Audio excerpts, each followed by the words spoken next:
Hello MSc, welcome to back my channel. MSc fourth semester में हम organic synthesis की study कर रहे थे। लास्ट वीडियो में मैं इतना तो एक्सप्लेन कर चुका था कि मतलब जो इंट्रोडक्शन था कि डिस्कनेक्शन अप्रोच क्या होता है, डिस्कनेक्शन अप्रोच को किस किस नाम से जाना जाता है, इसके प्रोसेस को क्या नाम दिया गया है, डिस्कनेक्शन अप्रोच के क्यों होता है, इसको मैं बता रहा था। तो यहाँ तक मैं बता चुका था। यहाँ तक रिवर्स सिंथेसिस के मतलब डिस्कनेक्शन अप्रोच को सिंथेसिस बैकवर्ड डायरेक्शन भी कहा जाता है, रिवर्स सिंथेसिस रिएक्शन भी कहा जाता है, डायरेक्ट सिंथेसिस प्रोसेस भी इसको कहते हैं। तो यहाँ पे मैंने मेन पॉइंट यहाँ से हमें पढ़ना था, वो कुछ प्रॉब्लम की वजह से वीडियो कट हो चुकी थी। तो पिछला वाला लेक्चर जो पार्ट है ना, वो सिर्फ हाफ लेक्चर है वो। फिर उसके बाद हम यहाँ से स्टार्ट कर लेते हैं। अगर कोई डायरेक्ट इस वीडियो पे आया तो पहले पार्ट है देख लीजिए, फिर इसको देख लीजिए। तो हम मेन पॉइंट पाते हैं कि when from target molecule synthesize the starting material या reactant या synthons and synthetic equivalent by disconnection approach या disconnection भी कह सकते हैं, then this process is called retrosynthesis analysis। ये डिस्कनेक्शन अप्रोच वो कह रहा है कि जब जो टारगेट मॉलिक्यूल होता है, जैसे हम क्या कहते हैं, नॉर्मली कंपाउंड कहते हैं। जब रिएक्टेंट के द्वारा आपस में रिएक्शन करने के बाद कंपाउंड का फॉर्मेशन करते हैं, हम उसको ऑर्गेनिक कंपाउंड कहते हैं। तो उसमें अब जो डिस्कनेक्शन अप्रोच है उसमें ऑर्गेनिक कंपाउंड उसे कंपाउंड नहीं बोल रहा है, उसमें वो टारगेट मॉलिक्यूल बोल रहा है। तो ये चीज यहाँ पे इसमें लिखी है, जब टारगेट मॉलिक्यूल से स्टार्टिंग मटेरियल को सिंथेसाइज किया जाता है। स्टार्टिंग मटेरियल वही जो रिएक्टेंट होता है, रिएक्टेंट स्टार्टिंग मटेरियल ही तो होता है ना। तो स्टार्टिंग मटेरियल को उसने सिंथेटिक इक्विवेलेंट नाम दे दिया है यहाँ पे। यस, उसने दिया स्टार्टिंग मटेरियल, रिएक्टेंट या सिंथेटिक इक्विवेलेंट एंड सिंथेंस। सिंथेंस क्या था, जो ऑर्गेनिक जब ऑर्गेनिक केमिस्ट्री में हम रिएक्शन जो कराते हैं ना, अगर नॉर्मली रिएक्शन कराते हैं, रिएक्टेंट से मॉलिक्यूल बनता है, रिएक्टेंट से कंपाउंड बनता है, कंपाउंड के बीच में एक ट्रांजिशन स्टेट भी बनती है जिसमें नेगेटिव पॉजिटिव चार्ज पे किसी भी कंपाउंड पे आता है। तो उसको हमने सिंथेंस नाम दिया है इसमें, सिंथेंस। तो यही कहा उसने कि जब हम किसी भी टारगेट मॉलिक्यूल से सिंथेसाइज स्टार्टिंग मटेरियल को सिंथेसाइज कराते हैं, या रिएक्टेंट को कह सकते हैं, या सिंथेटिक इक्विवेलेंट को कह सकते हैं, या सिंथेंस कह सकते हैं। तो जो सिंथेंस कहते हैं, अब जो प्रोसेस कराई जाती है डिस्कनेक्शन के द्वारा कराई जाती है। तो इस प्रोसेस को जो नाम दिया जाता है रेट्रोसिंथेसिस एनालिसिस कहा जाता है। एनालिसिस क्या कहा जाता है, या डिस्कनेक्शन अप्रोच कहा जाता है, या रिवर्स सिंथेसिस रिएक्शन भी इसको कह सकते हैं, या सिंथेसिस बैकवर्ड डायरेक्शन रिएक्शन भी इसको कह सकते हैं। ठीक है ना। नॉर्मली क्या है, कंपाउंड से रिएक्टेंट बनाना ही डिस्कनेक्शन अप्रोच कहलाता है, या रेट्रोसिंथेसिस रिएक्शन कहलाती है, रेट्रोसिंथेसिस एनालिसिस कहलाता है, या रिवर्स रिएक्शन कहलाती है। यहाँ पे एग्जांपल में उसने दिया, उसने कहा कि टारगेट मॉलिक्यूल है, मान लीजिए कोई कंपाउंड हमारा सी है। अब सी का जब हम रेट्रोसिंथेसिस कराते हैं, रिवर्स रिएक्शन कराते हैं, यहाँ पे आर ए लिख दीजिए, रेट्रोसिंथेसिस एनालिसिस। अब इसको डबल एरो के द्वारा हमें दिखाना पड़ता है डिस्कनेक्शन अप्रोच को। रेट्रोसिंथेसिस रिएक्शन को हमें डबल एरो के द्वारा दिखाना पड़ता है, जिसको हम रेट्रोसिंथेसिस नाम देते हैं इस एरो को। अब ए तथा बी क्या बना है, यहाँ पे रिएक्टेंट बन गया। अब यही रिएक्शन हमें अगर नॉर्मली हम कराते हैं, जब ए प्लस बी आपस में रिएक्शन करने के बाद सी कंपाउंड देता है, ये नॉर्मली रिएक्शन हो गई कि कंपाउंड का नॉर्मली सिंथेसाइज किया। लेकिन डिस्कनेक्शन अप्रोच में ये जो कंपाउंड दिया गया है, कंपाउंड से ये हमें आइडेंटिफाई करना होता है कंपाउंड किस किस रिएक्टेंट के द्वारा मिलकर बना हुआ है। रिएक्टेंट के द्वारा रिएक्टेंट को आइडेंटिफाई करने के लिए हम उसको इस कंपाउंड पर डिस्कनेक्ट करना पड़ता है, इसको ब्रेक डाउन करना पड़ता है, इसको तोड़ना पड़ता है। तोड़ने के लिए नॉर्मली रिवर्स रिएक्शन होती है, उसको हम जब इसको ब्रेक करने के लिए उसको रेट्रोसिंथेसिस रिएक्शन हम कह देते हैं कि रेट्रोसिंथेसिस रिएक्शन है। इसके बीच में जो एक और स्टेट होती है ट्रांजिशन स्टेट, उसमें जो कंपोनेंट बनता है उसको हम सिंथेंस कहते हैं, सिंथेंस कहते हैं, जो बहुत ज्यादा अनस्टेबल होता है। इंटरमीडिएट क्या थी, इंटरमीडिएट स्टेट भी तो बहुत ज्यादा अनस्टेबल होती थी, फर्दर वो कंपाउंड में कन्वर्ट हो जाती थी, जो नॉर्मली में होती थी। वही यहाँ पे उसने कुछ इस तरीके से कंपाउंड यहाँ पे बना दिया। जब उसका रेट्रोसिंथेसिस किया गया तो छोटे छोटे पार्ट में ब्रेक डाउन हो गया, जिससे पता चला ये काफी सारे रिएक्टेंट से मिलकर बना हुआ है।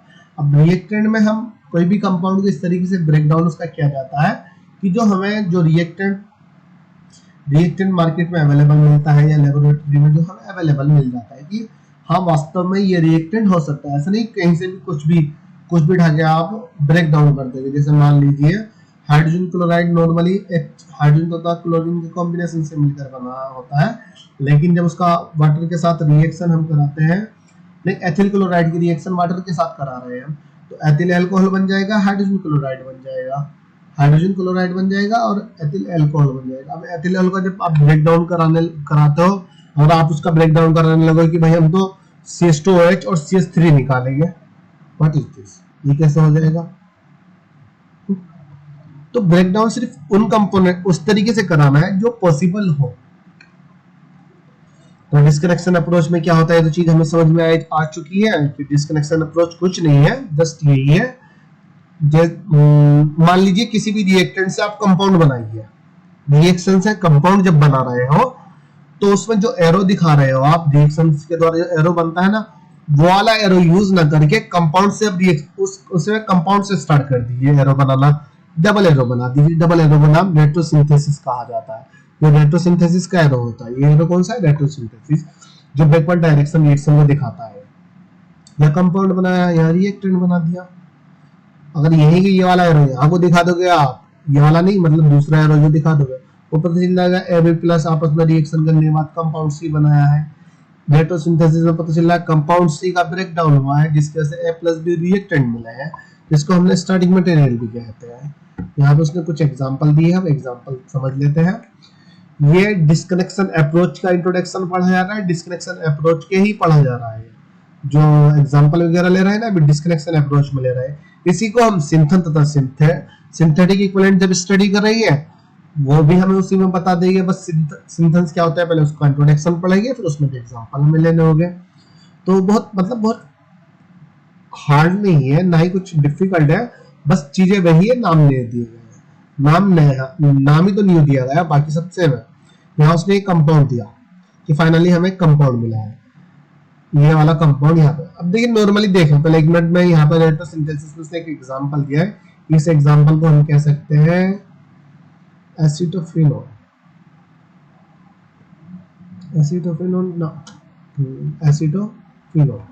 यहाँ पे उसने ये वाला हमारा मान लीजिए रिएक्टेंट है, दो रिएक्टेंट यहाँ पे दिए गए हैं, जिसको सिंथेटिक इक्विवेलेंट नाम दिया गया। जो रिएक्टेंट होते हैं ना नॉर्मली जो न्यूट्रल होते हैं, सिंथेटिक इक्विवेलेंट होते हैं, उसको हम रिएक्टेंट कहते हैं, जो नॉर्मली कहते होते हैं। लेकिन डिस्कनेक्शन अप्रोच में इसका नाम सिंथेटिक इक्विवेलेंट है, ना कि रिएक्टेंट है। ओके, यहाँ पे एसिटिल क्लोराइड का उसने लिखा C3CO एसिटिल क्लोराइड C6H5COCl,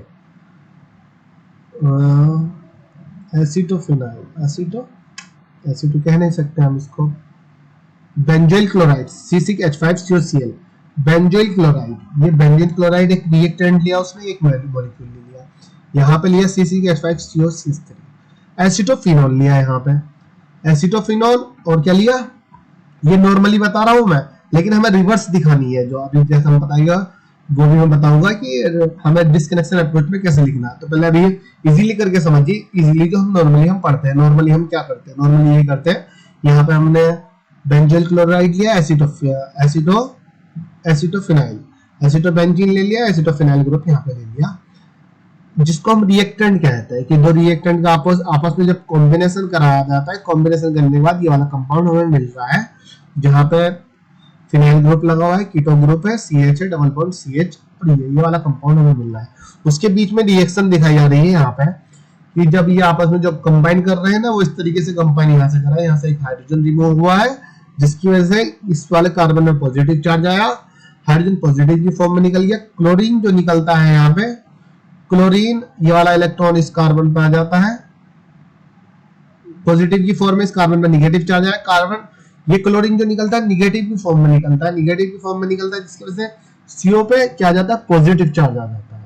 तो ये हाइड्रोजन क्लोराइड यहाँ से रिमूव हो जाता है, जिसकी वजह से CH इस C के साथ यहाँ पे बॉन्ड बना लेता है, CH के साथ यहाँ पे CH प्रेजेंट होगा, यहाँ इस कार्बन पे एक और हाइड्रोजन प्रेजेंट होगी, तो यहाँ इसके साथ ये बॉन्ड बना लेता है। तो हमें देखने को क्या मिलता है, CH2 देखने को मिलेगा नॉर्मली, जब क्योंकि एक हाइड्रोजन यहाँ से रिमूव हो रहा है, हाइड्रोजन तब रिमूव हो रहा है, लेकिन एक और हाइड्रोजन यहाँ पे इस वाले कार्बन पे ऐड हो जाता है, यहाँ पर। तो हमें ये वाला ये कुछ इस तरीके से ट्रांजिशन स्टेट देखने को मिलेगी कि यहाँ से जो हाइड्रोजन रिमूव हुआ है उसने यहाँ पे निगेटिव अपने इलेक्ट्रॉन को इस कार्बन को डोनेट करके चला गया, हाइड्रोजन पॉजिटिव की फॉर्म में निकल गया, जिसकी वजह से इस कार्बन पे नेगेटिव चार्ज आ चुका है। क्लोरीन नेगेटिव फॉर्म में निकला है तो इस कार्बन में पॉजिटिव चार्ज आ चुका है, जिसकी वजह से ये आपस में कंबाइन करके बॉन्ड बना लेंगे। अब जैसे ये कंबाइन करके बॉन्ड बनाएंगे तो बॉन्ड हमारा ये बन जाएगा कुछ इस तरीके से। पीएच यहाँ पे फिनाइल ग्रुप होगा, यहाँ कीटो ग्रुप होगा, यहाँ सीएच होगा, सिंगल बॉन्ड सीएच होगा।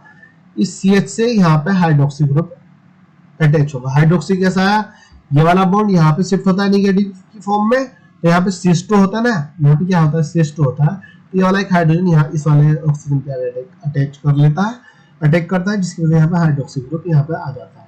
नॉर्मली ये हो रहा है। अब ये वाला जो कंपाउंड होता है फाइनली जब ये हाइड्रोक्सिल ग्रुप यहाँ से रिमूव कर दिया जाता है तो ये वाला बॉन्ड यहाँ पर शिफ्ट हो जाता है, जिसकी वजह से हमारा कंपाउंड बन जाता है। नॉर्मली ये होता है। लेकिन जो डिस्कनेक्शन अप्रोच में जो दे रहा है, डिस्कनेक्शन अप्रोच जो दिखा रहा है वो सिंथेसिस नहीं दिखा रहा, वो रेट्रोसिंथेसिस दिखा रहा है। वो कह रहा है कि आप डिस्कनेक्शन अप्रोच रिएक्शन दिखाइए, डिस्कनेक्शन अप्रोच रिएक्शन दिखाइए किसी भी ये जो कंपाउंड है, ये कंपाउंड किन रिएक्टेंट के द्वारा बना हुआ है। तो सबसे पहले उसमें हम कंपाउंड लिखते हैं, ये वाला कंपाउंड है। अब इसका हमें क्या करना होता है, डिस्कनेक्शन हमें करना होता है। डिस्कनेक्शन हमें जैसे करना होता है, जो ये वाला जो बॉन्ड होता है, सबसे पहले हम क्या करना होता है, यहाँ पे हमें फंक्शनल ग्रुप ऐड करना पड़ेगा। फंक्शनल ग्रुप क्यों करना पड़ेगा, तो हम लिखेंगे FGI functional group inter conversion, क्योंकि इसमें फंक्शनल ग्रुप ऐड हुआ है तो यहाँ पे एक हाइड्रोक्सी ग्रुप ऐड कर दिया जाता है। यहाँ पर जो CH है ना, ये CH तो रहेगा, CH के साथ साथ एक हाइड्रोक्सी ग्रुप, ये वाला बॉन्ड यहाँ पे शिफ्ट हो जाएगा, इस वाले बॉन्ड पे हाइड्रोक्सी ग्रुप को हमने ऐड कर दिया। ये फंक्शनल ग्रुप है हाइड्रोक्सी ग्रुप। तो हमारा जो कंपाउंड बन गया क्या बन गया, PHCO CH single bond CH hydroxy तथा PH। PH क्या है यहाँ पर, फिनाइल ग्रुप है, फिनाइल ग्रुप है CCPH5 फिनाइल ग्रुप। अब इसका डिस्कनेक्शन अप्रोच यहाँ पे ये वाला हमारे कंपाउंड मिल गया है। अब इससे हमें पता करना होता है कि ये किस तरीके से ये वाला कंपाउंड जो बना है, ये वाला टारगेट मॉलिक्यूल इस कंपाउंड से किस तरीके से बना है। अब कैसे बना है, इसका डिस्कनेक्शन कराया जाता है। डिस्कनेक्शन कुछ इस तरीके से हम दिखा देते हैं एस के सेट में। अब डिस्कनेक्शन हम यहाँ से कराएंगे तो यहाँ पर फिनाइल निकलेगा, ये वाला कंपाउंड हमें मार्केट में अवेलेबल नहीं मिलेगा। अगर यहाँ से हम कराएंगे तो तब भी सेम चीज आ जाएगी, ये वाला नहीं मिलेगा, ये वाला तो मिल जाएगा, यहाँ से भी नहीं करा सकते। तो हम इसका डिस्कनेक्शन यहाँ से कराते हैं, इस कार्बन कार्बन बॉन्ड के बीच में से, यहाँ पे CH यहाँ पे CH। जैसा डिस्कनेक्शन यहाँ से, जैसे ही डिस्कनेक्शन इस वाले कार्बन कार्बन बॉन्ड का डिस्कनेक्शन होता है तो इस वाले कार्बन पर नेगेटिव चार्ज आता है, इस वाले कार्बन में पॉजिटिव चार्ज आता है।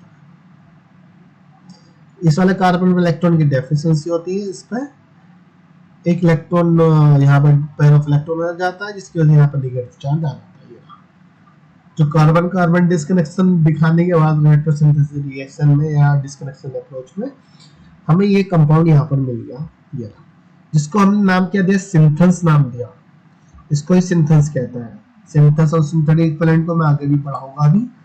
नॉर्मली यही होता है। अगर नॉर्मली जो होता है ना, सिंथेस क्या होता है, जब रिएक्टेंट जो हमारा टारगेट मॉलिक्यूल होता है, जो प्रोडक्ट होता है, प्रोडक्ट से जब ट्रांजिशन स्टेट जो बनती है कि मतलब इस तरीके से बॉन्ड का फॉर्मेशन हुआ होगा, या इसमें जो बता रहे हैं हम बॉन्ड ब्रेकिंग बता रहे हैं कि बॉन्ड ब्रेकिंग इस तरीके से हुई है, बॉन्ड डिस्कनेक्ट इस तरीके से हुआ है, तो इसको सिंथेस कहते हैं। अब ये सिंथेस बहुत ज्यादा अनस्टेबल होता है, तो इस पोजीशन में तो था नहीं, तो अब इससे हमें रिएक्टेंट बनाना होगा इसका, जो सबसे स्टार्टिंग मटेरियल था, जिसको हम सिंथेटिक इक्विवेलेंट कहते हैं। तो हमने माना कि मान लीजिए C6H5CO CH है, तो ये जो होगा C6H5CO एसिटोफिनाइल ग्रुप हो सकता है। ये CH क्या हो सकता है, क्लोरो एसिटोफिनाइल भी हो सकता है, एसिटोफिनाइल हो सकता है। अब वही दूसरा कंपाउंड हमारा यहाँ रहा C6H5CHOH, ये क्या हो सकता है, ये हो सकता है C6H5CH2OH, ये बेंजाइल अल्कोहल हो सकता है। ये क्या हो सकता है, C6H5CH2OH बेंजाइल अल्कोहल हो सकता है बेंजाइल अल्कोहल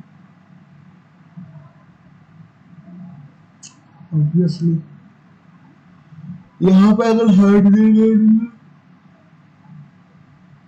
C6H5CH2, लेकिन यहाँ से हमें ऑक्सीजन भी निकालना होता है, तो ऑक्सीजन को हाइड्रोक्सी को निकालना होता है, क्लोरीन हो जाएगा, हाइड्रोजन क्लोराइड आ जाएगा,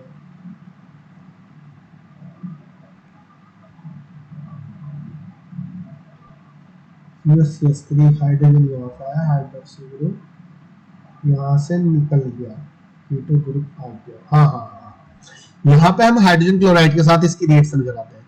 जो ये वाला जो बना ना, ये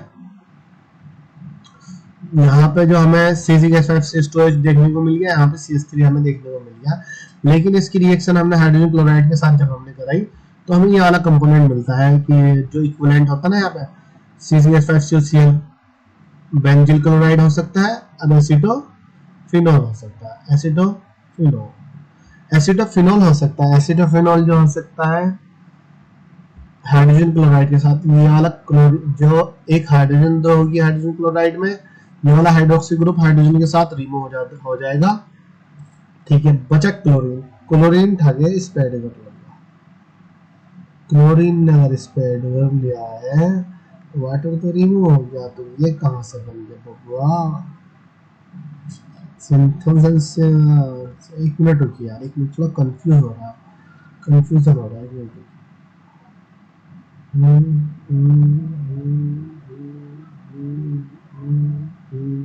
हाँ हाँ हाँ हाँ, relax relax relax relax relax relax relax relax relax relax relax relax. हाँ ओके ओके, ये हमारा सिंथेसिस यहाँ पे बन गए। जो सिंथेसिस बने, एक पे नेगेटिव चार्ज आया, एक पे पॉजिटिव चार्ज आया। ये वाला जो हाइड्रोक्सी जो बॉन्ड होता है, ये कुछ इस तरीके से होता है, ये ऑक्सीजन हाइड्रोजन के साथ बॉन्डेड होती है। ये वाला जो बॉन्ड होता है, जैसे ऑक्सीजन पे नेगेटिव की फॉर्म में आता है, नेगेटिव और पॉजिटिव जो होता है ये आपस में न्यूट्रल हो जाते हैं। ये वाला बॉन्ड यहाँ पे इसने बना लिया, लेकिन कहीं ना कहीं ये पार्शियली पॉजिटिव चार्ज अब भी शो कर रहा है। ये वाला कार्बन पार्शियली पॉजिटिव चार्ज करता है, शो करता है। अब इसकी रिएक्शन जो हम कराते हैं ना हाइड्रोजन क्लोराइड के साथ, जैसे हम कराते हैं, क्लोरीन ठागे यहाँ पर इस वाले कार्बन से अटैच हो जाता है, क्लोरीन यहाँ पर अटैच हो जाता है, वाला हाइड्रोजन इस CH ग्रुप से के साथ अटैच हो जाता है, एक हाइड्रोजन यहाँ पर आ जाता है, जिसकी वजह से ये वाला कंपाउंड हमारा बन जाता है। दूसरे एग्जांपल को हम नेक्स्ट वीडियो में बता देते हैं।